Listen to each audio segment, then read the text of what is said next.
it's a good time to move to the first Padlet, which is, I'll just reiterate the link in the chat, just for people to, well, others had the same idea.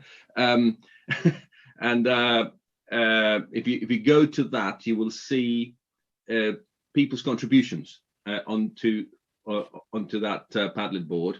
So what we started off with,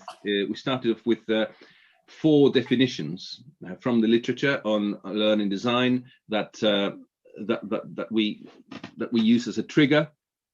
We invited you to share your own understanding of learning design in your practice, and then that generated a lot of ideas, a lot of input, and I can see some of them are on top of each other. Oh, right, yes, it's grown a bit. Some of them, or a couple of them, have comments. It's difficult to see the comments because you have to click on the little bubble at the bottom, which if it has a number, it will have a comment associated with that. But if I could invite you, colleagues, to at least diagonally have a look at the contributions we've had so far. If any of the contributors are in the room and they want to expand or explain some of the things that they've written here, that this is a good opportunity to do that. Equally, anyone who has commented on those contributions can also explain their comments, or indeed anyone else who has not contributed, who would like to verbally now tell us what is it that you think learning design means. Does anyone want to volunteer on this one? Ali, if I may, I can see some colleagues in the room that are working on their fellowship claims with me at the moment. So we are having discussions with learning design around. So if anybody's actively on mentoring at the moment and they're writing their A1s on their UK PSF, would you like to chip in and perhaps reflect on what that means and how you see that board and your reaction to the comments that people have put?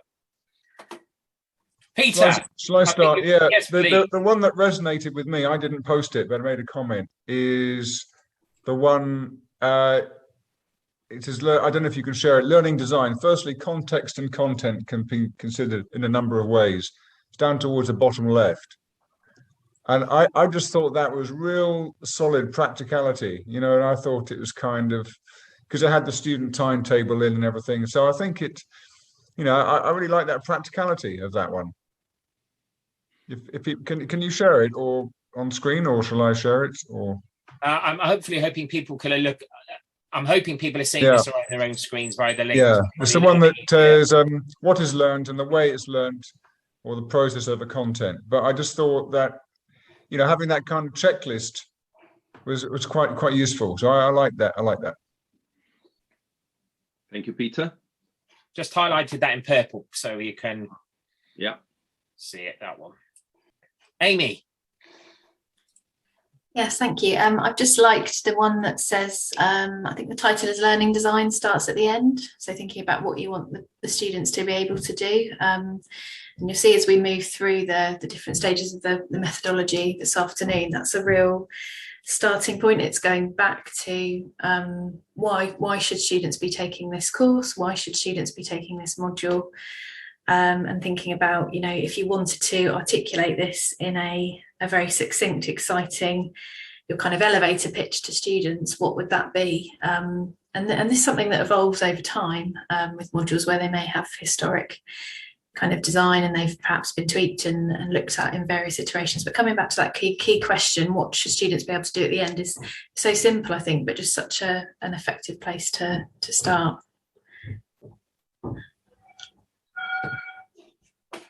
And the one above that, Amy, I quite like, because it explicitly says it can take a number of iterations to refine an approach that works. And I think that aligns with this whole idea of the way to get good design is to redesign. And I think we have to be open to that we need to see what works, reflect on it, and next year tweak where necessary. Yeah, absolutely. And I think sometimes we have individuals, and I know because I've had this as well with my teaching, where you've done that over many years and you feel like you've finally got your module to this kind of really fantastic place, and it's really strong, and it's working, and you know it's working because you have done that reiterative cycle.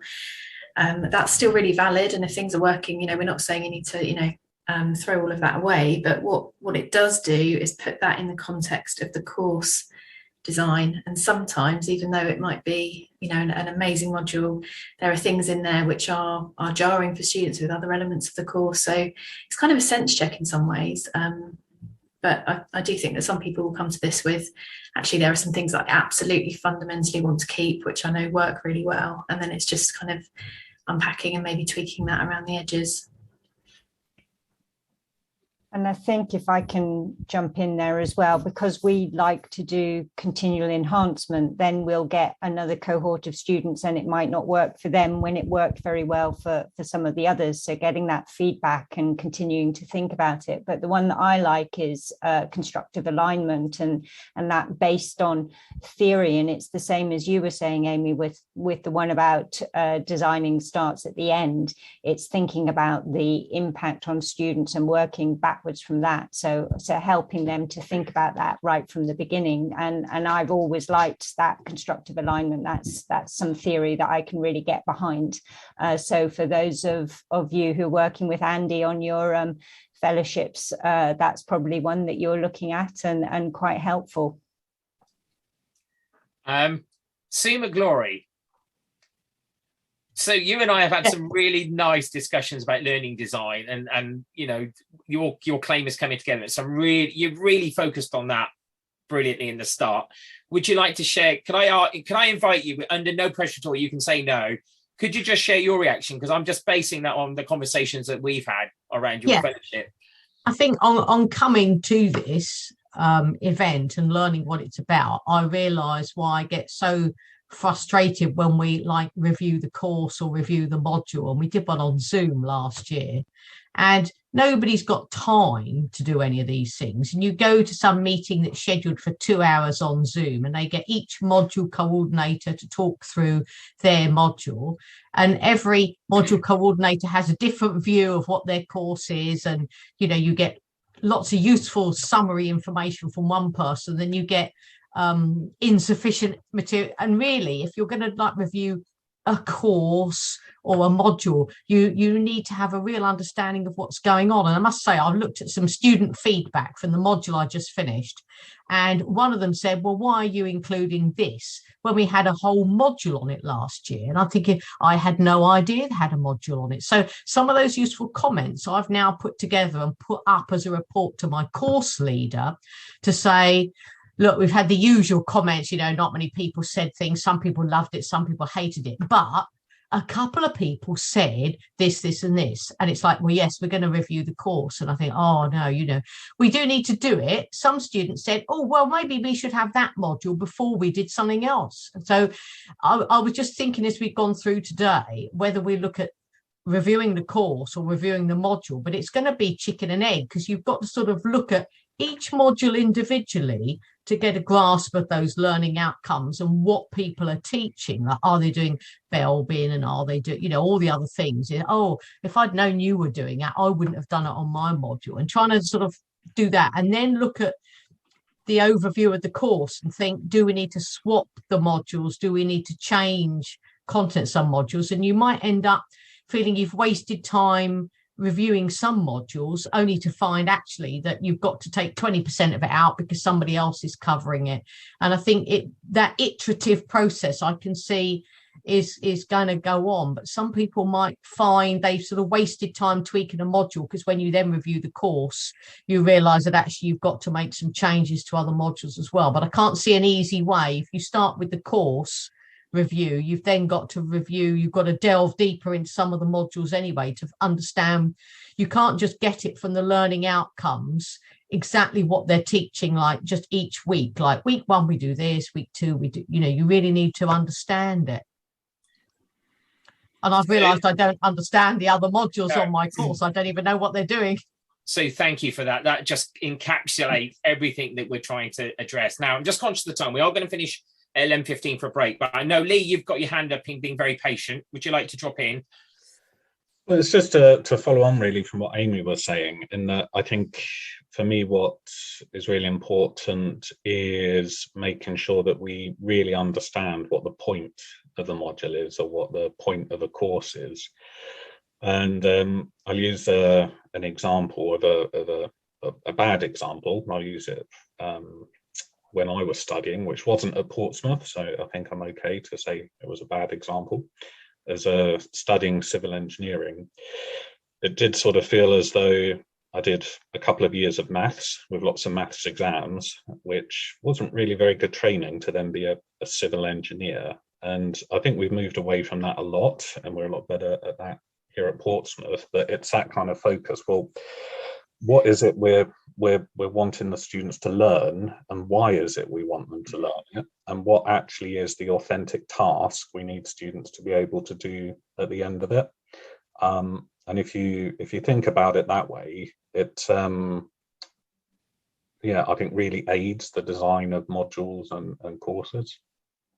Thank you, Lee. Should we put it together now? If you're looking at the Padlet, everyone, you will notice that on the bottom right hand side, a word cloud has appeared, and you may wish to just click on that word cloud. Now, I've just produced that, and I've produced that by basically cutting and pasting all the comments into a Word document and then dropping it into a word cloud. And very simple exercise. What does it tell us? I think, just to summarize, what it tells us is that what we've seen today is that learning design is actually quite a personal topic, and everybody has their own take on what learning design means for them. And I don't really have any qualms with that, because I don't think in my career I've set out to try and create automatons and just basically clone an approach that everybody adopts. And I'm certainly a great believer in everybody allowed to develop their own approach to pedagogy and things that they're interested in, and giving the space and the confidence to go away and do that. But that word cloud just highlights the sheer multifaceted nature of learning design. And there are so many components that we have to think about in that design process. It's a bit like a jigsaw puzzle that you've got to start putting all the pieces to get in. And I think the point is that that's what the enable process is designed to do. It's designed to highlight the interconnection between modules and help you to map and rate, and all these bits are integral to that design process.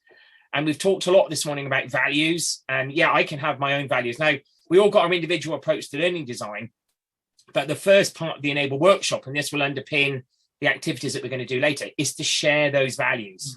So instead of pulling apart, you're pulling together and actually embracing and bringing some of these design thinking to actually together, and using that as the basis to support that team-based approach to learning design. But this Padlet this morning has evolved into something I wasn't quite expecting, and it is actually it's really interesting to read what everybody's written. So thank you everybody for contributing to that. Ali, we got a couple of minutes before 11:15. Would you like to just finalize any comments from this section, and then we can go for a break?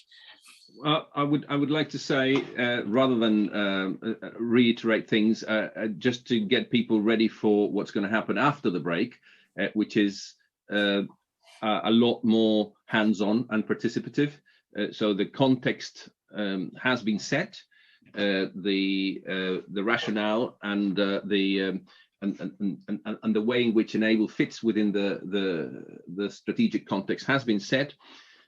After the break at 11:30, we will be trying things out and trying online versions of what we've got ready for course teams to do in a physical, in a face-to-face environment. We're going to try some of that out here, and as I said at the beginning, we will not be doing an entire Enable workshop, far from it. We will be giving you a taster of some components of that.